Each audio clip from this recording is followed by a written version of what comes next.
Ang ating pelikula ay nagsisimula sa isang kwento mula sa matagal ng panahon, noong taong 1592 sa Japan. Noong panahong iyon, maraming samurai ang naglalakbay sa kagubatan matapos mamatay ang kanilang pinuno. Sa kanila, ang pinakamatindi at pinakamabagsik ay si Kuro, na hinihiwa ang katawan ng mga tao upang subukan ang talas ng kanyang espada. Dahil sa kanyang kalupitan, pinatay niya ang lahat ng tao sa kanilang nayon, pati na rin ang sarili niyang anak ng walang awa. Sa sandaling iyon, naging kulay itim ang kanyang espada, na sumasalamin sa kadiliman ng kaluluwa ni Kuro. Nang mapagtanto niya ang lalim ng kanyang kasamaan, nagpasya siyang kitlin ang sarili niyang buhay gamit ang parehong espada na kumitil ng libo-libong tao. Ang espada ay kalaunang inilagak sa lungsod ng Hiroshima bilang isang babala sa sangkatauhan, na ang labis na kalupitan at paniniil ay laging hahantong sa trahedya. Sa kasalukuyan, isang batang lalaki ang naglalaro sa isang mahirap na komunidad nang marinig niya ang kakaibang ingay sa malapit. Dahil sa kuryosidad, nilapitan niya ito at nakita si Ginoong Smiley, ang direktor ng isang pharmaceutical company, kasama ang kanyang katulong na si Fugo at ilang tauhan.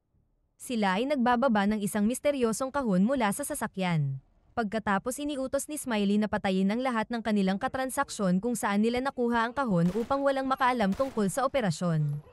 Ngunit bago sila umalis, napansin ni Smiley ang batang nakasaksi at nakarinig ng lahat. Kaya iniutos niyang habulin at patayin ang bata nang walang pag-aatubili.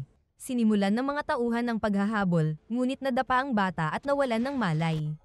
Sa sandaling iyon ay biglang lumitaw si Rendell upang iligtas ang bata.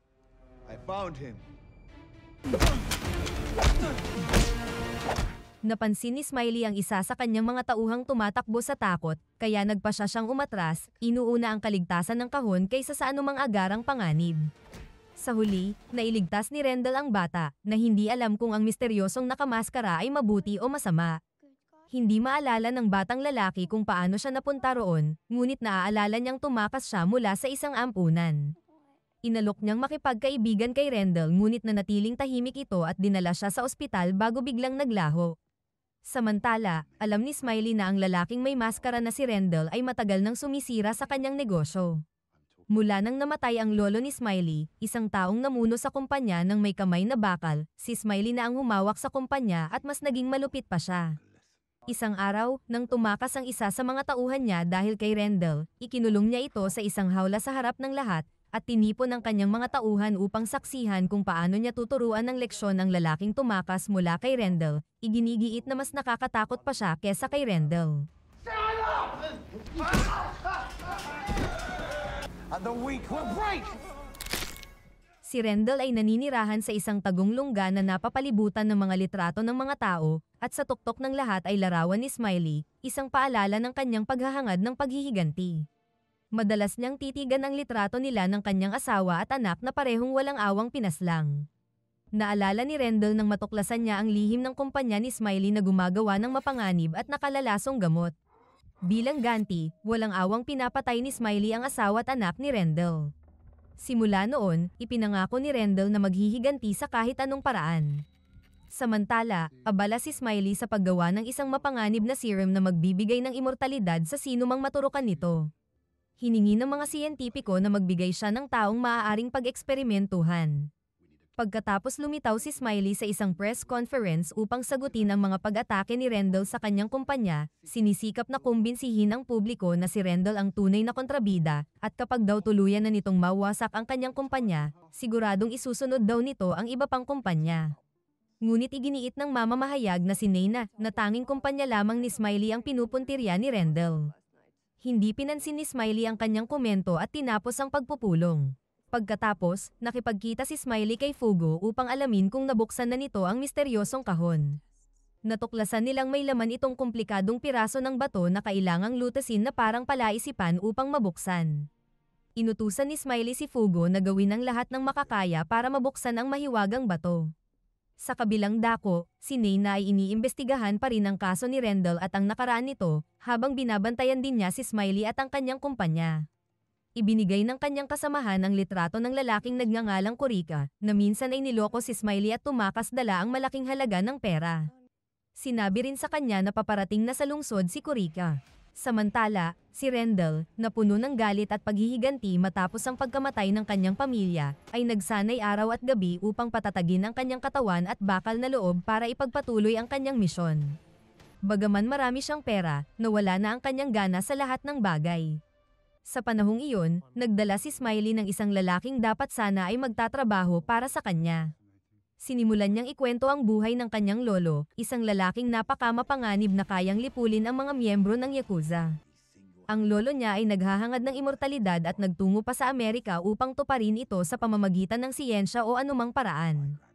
Pagkatapos ng kwento, ginulat ni Smiley ang lalaki sa pamamagitan ng pagsakal dito gamit ang plastic bag hanggang mamatay. Pagkatapos, ibinigay niya ang bangkay sa mga siyentipiko upang subukan ang kanilang immortality serum. Nang iturok ang serum ay muling nabuhay ang lalaki. Ngunit ilang sandali lang, nagsimula itong mahirapan sa paghinga at natutunaw ang balat. Agad siyang binaril ni Fugo sa ulo upang tapusin ang paghihirap. Galit na galit si Smiley sa pagkabigo ng eksperimento at inutusan ang mga siyentipiko na huwag lalabas ng laboratorio hanggat hindi nila naitatama ang kamalian at hanggang sa maperpekto na ang serum. Kinagabihan, may kahina-hinalang kargamento na may kaugnayan kay Smiley ang inilipat. Biglang sumulpot si Rendell at walang awang inatake ang mga tauhan. Pinabagsak pa niya ang malaking truck at nagdulot ng matinding pinsala. Gayunpaman, may mga lalaking lumabas mula sa truck at inatake si Rendell. Isa sa kanila ang sumaksak sa kanya at itinumba siya sa lupa. Ngunit ang nakakagulat ay nang bigla siyang muling bumangon, habang may tinig sa loob ng kanyang isipan na naguutos sa kanya na patayin silang lahat. Bigla siyang nagbago at naging isang mabangis at nakamamatay na babaeng mandirigma, isa-isang pinabagsak ang mga miyembro ng gang.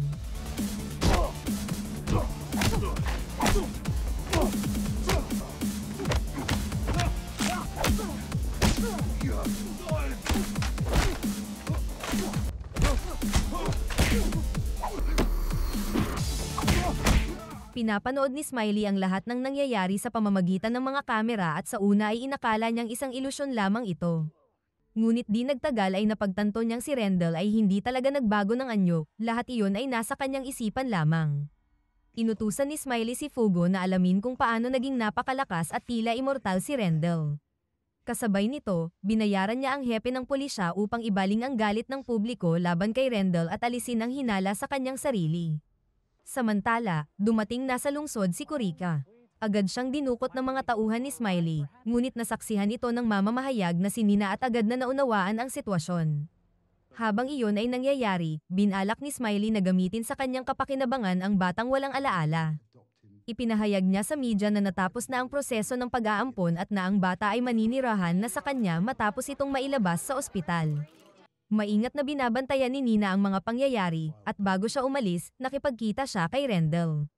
Tumanggi si Rendell na magsalita, ngunit iniabot ni Nina sa kanya ang isang larawan ni Kurika at ibinahagi ang mga nakita niya, sabay babala na maaaring ipapatay ni Smiley si Kurika.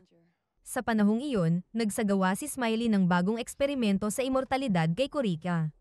Inutusan niya ang siyentipiko na bigyan ng malakas na electric shock si Kurika, dahilan upang ito'y mamatay. Pagkatapos ay tinurukan nila ito ng serum, at muling nabuhay si Kurika na tila walang nangyari. Lubos na natuwa si Smiley, at sinabi ng siyentipiko na maaari na nilang tapusin ang pag-aproba ng serum sa loob ng 48 oras. Nagpasya si Smiley na itali si Kurika at itapon siya sa dagat upang matiyak na hindi na ito muling makakabalik. Palihim na pinapanood ni Nina ang lahat at kinunan ito ng video. Dumating din si Rendell sa lugar at tinangkang atakihin si Smiley. Ngunit hindi madaling kalaban si Smiley, lumaban siya ng buong lakas at pinabagsak si Rendell, at halos dukutin pa niya ang mga mata nito. Ngunit nang marinig ang paparating na mga pulis, napilitan si Smiley na tumakas. Tumalon si Rendell sa tubig at nailigtas si Kurika, saka dinala ito sa kanyang hideout. Pagdating doon, napansin ni Kurika na ang hideout ay puno lamang ng salapi at mga kagamitan sa pagsasanay. Napagtanto niyang ang tanging hangarin ni Rendell ay maghiganti sa pagpatay ng kanyang pamilya sa kamay ni Smiley.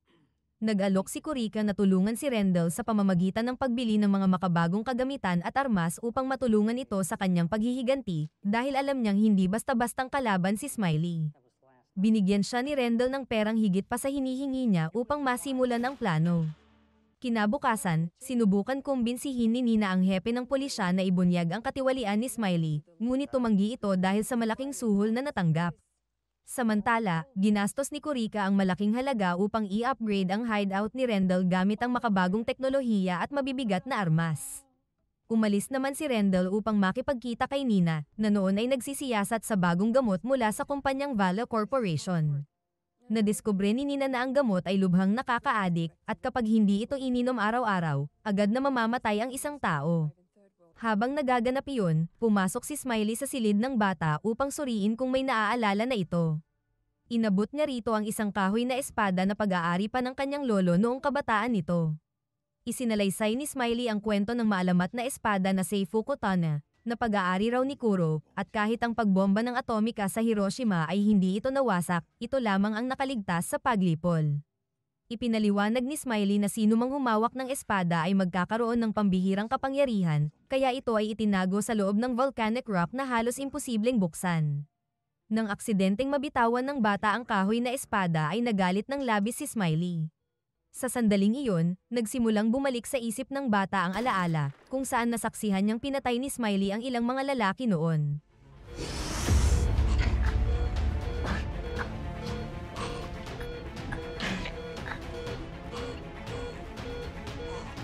Nang maramdaman ni Rendell na nasa panganib ang bata, dali-dali siyang nagtungo sa silid nito, ngunit sa kasamaang palad, huli na siya. Si Smiley ay walang awang pinatay ang bata upang masigurong walang anumang ebidensya ang mananatili laban sa kanya. Sinubukan ng mga doktor na buhayin muli ang bata, ngunit sa ilalim ng luha ang tingin ni Rendell, namatay ang bata, iniwang muling nag-iisa si Rendell. Pagkatapos noon, malamig na lumabas si Smiley upang ipahayag sa media ang kanyang malalim na kalungkutan sa insidente, samantalang sa katotohanan, siya mismo ang may kagagawan ng pagpatay. Sa sandaling iyon, alam ni Rendell na dumating na ang oras. Naghanda siya ng napakalaking imbakan ng bala at mga armas upang maghanda para sa huling paghaharap kay Smiley. Gayunman, si Kurika, na mas kalmado at maingat, ay pinayuhan si Rendell na pagplanuhan ng mabuti ang paghihiganti. Si Kurika naman ay nais ding ipaghiganti ang pagkamatay ng bata at ang lahat ng pagdurusang dulot ni Smiley. Samantala, may lihim na silid si Smiley sa kanyang opisina kung saan nakapreserba sa isang glass chamber ang bangkay ng kanyang lolo. Matagal nang pinag-aaralan ni Smiley ang serum ng immortalidad upang muling buhayin ang kanyang lolo, isang tao na mas masama at mas walang awa pa kaysa sa kanya. Kasabay nito, abalang-abala si Kurika sa paghahanda kay Rendell para sa nalalapit na labanan. Samantala, si Nina ay nalinlang ng maling impormasyon at pumasok sa opisina ni Smiley isang gabi upang nakawin ang mga files na matagal na niyang hinahanap, iniisip niyang walang mga gwardya. Sa parehong oras, nakahanda si Smiley na subukan ang serum ng immortalidad sa kanyang lolo. Isa sa mga siyentipiko ang naghanda ng isang sedative injection na kayang patulugin ang sinumang nilalang sa loob ng isang oras kung sakaling may hindi inaasahang mangyari. Matagumpay na naibigay ang serum, at nagising ang lolo ni Smiley. Nagpa siya si Nina na pasukin ng palihim ang opisina ni Smiley at samantalahin ang pagkakataon. Nakita siya ni Rendell sa mga security camera at nagpa siya itong tulungan siya. Sa oras na iyon, dinala ni Kurika kay Rendell ang isang espesyal na sasakyan na may tatak o simbolo ni Rendell. Kinailangan ng lolo ni Smiley na manatiling konektado sa mga makina upang lubusang mabawi ang kanyang lakas, at kung maputol ito ng maaga, muli siyang mamamatay. Lubos na natuwa si Smiley sa pagbabalik ng kanyang lolo at nagsimulang magkwento tungkol sa kahoy na espada na iningatan niya sa loob ng maraming taon. Ngunit nagulat siya nang kunin ng kanyang lolo ang kahoy na espada at binasag ito, sabay sabing itigil na ni Smiley ang pagkakapit sa mga walang saysay na bagay. Pagkatapos tinanong niya si Smiley tungkol sa tunay na espada.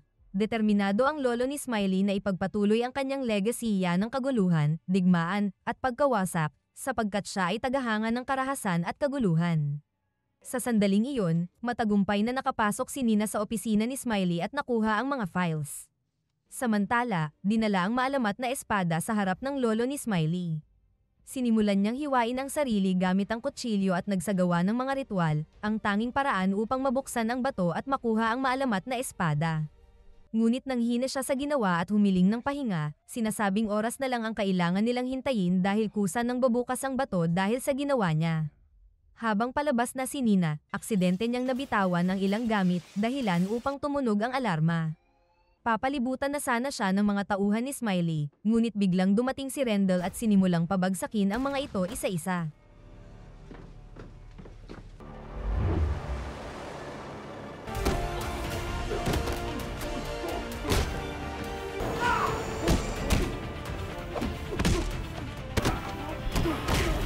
Tumakbo ang natitirang lalaki sa takot, samantalang si Rendell ay patuloy na lumaban ng walang humpay gamit ang kanyang lakas at matinding determinasyon. Walang sino man ang nakapigil kay Rendell, sapagkat mas malakas ang kanyang paninindigan kaysa sa lahat ng bagay. Nang marinig ni Smiley ang nangyari, galit na galit siya at iniutos na dagdagan pa ang mga gwardya. Sa sandaling iyon, nakita ni Nina si Kurika habang paalis at napagtanto niyang kakampi ito ni Rendell. Sinabihan niya si Kurika na kailangan ni Rendell ng tulong, lalo na matapos ipadala ni Smiley ang lahat ng tauhan niya sa kinaroroonan ni Rendell upang patayin ito. Sa kanilang pagmasid, nakita nila ang batong unti-unting nabibitak at lumilitaw na ang espada. Samantala, lubos nang sinaniban si Rendell ng espiritu ng masamang mandirigma at nagsimula siyang magbigay ng mararahas at malulupit na atake sa mga kalaban, pinapatay sila ng walang awa o pag-aalinlangan. Nakita ng mga tao kung paano lumaban si Rendell na may pambihirang lakas, ngunit ang katotohanan ay ang alamat na mandirigmang iniisip ni Rendell sa kanyang loob ang siyang nagbibigay sa kanya ng hindi kapani-paniwalang lakas.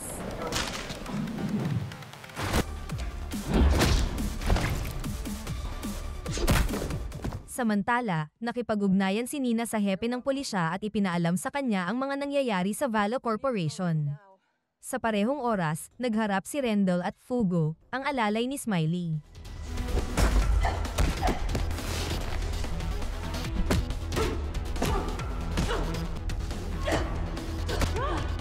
Sinubukan ni Rendell sa lahat ng paraan na talunin siya, ngunit nabigo siya dahil laging lamang si Fugo sa laban.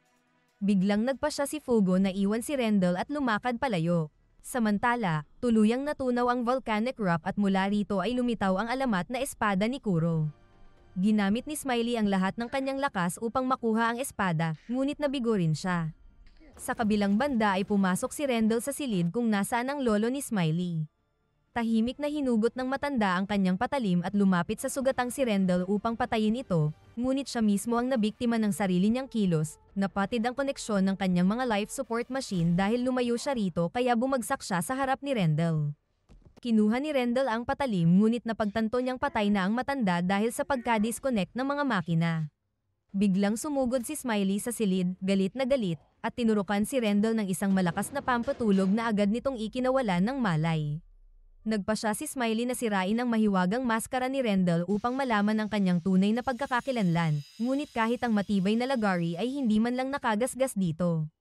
Habang walang malay si Rendell, nanaginip siya tungkol sa mandirigmang naninirahan sa loob niya, na siya palang likha lamang ng kanyang isipan, batay sa paboritong bayani ng kanyang anak.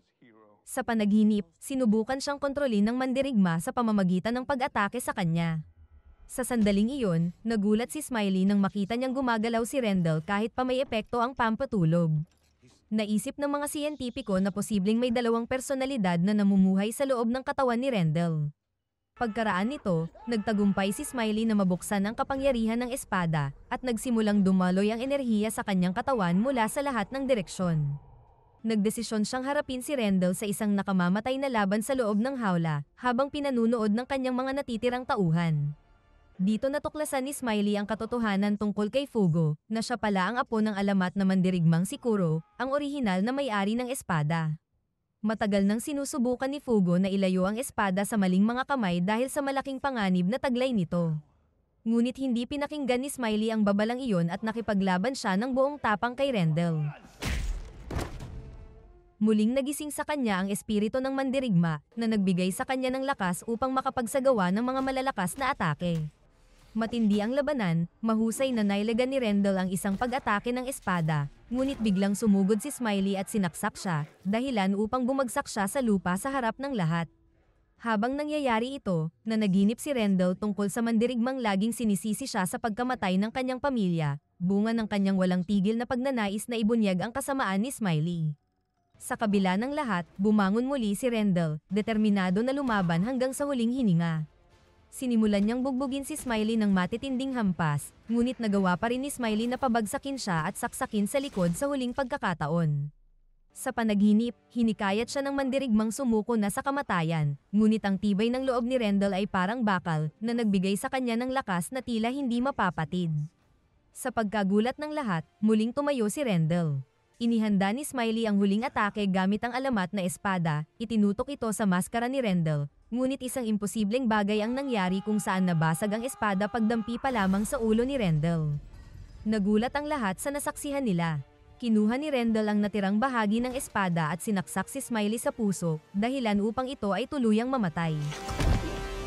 Tumahimik ang paligid sa loob ng ilang sandali, hanggang sa isa sa mga tauhan ang nagdeklara na si Rendell ang nagwagi sa laban. Bumaba si Fugo at kinuha ang natirang bahagi ng espada upang itago ito sa ligtas na lugar, upang masiguro na hindi na ito muling magagamit sa kasamaan. Pagkatapos, pinayuhan nilang tumakas si Rendell habang sinimulan siyang habulin ng mga natitirang tauhan ni Smiley. At dito na nagtatapos ang kwento ni Rendell.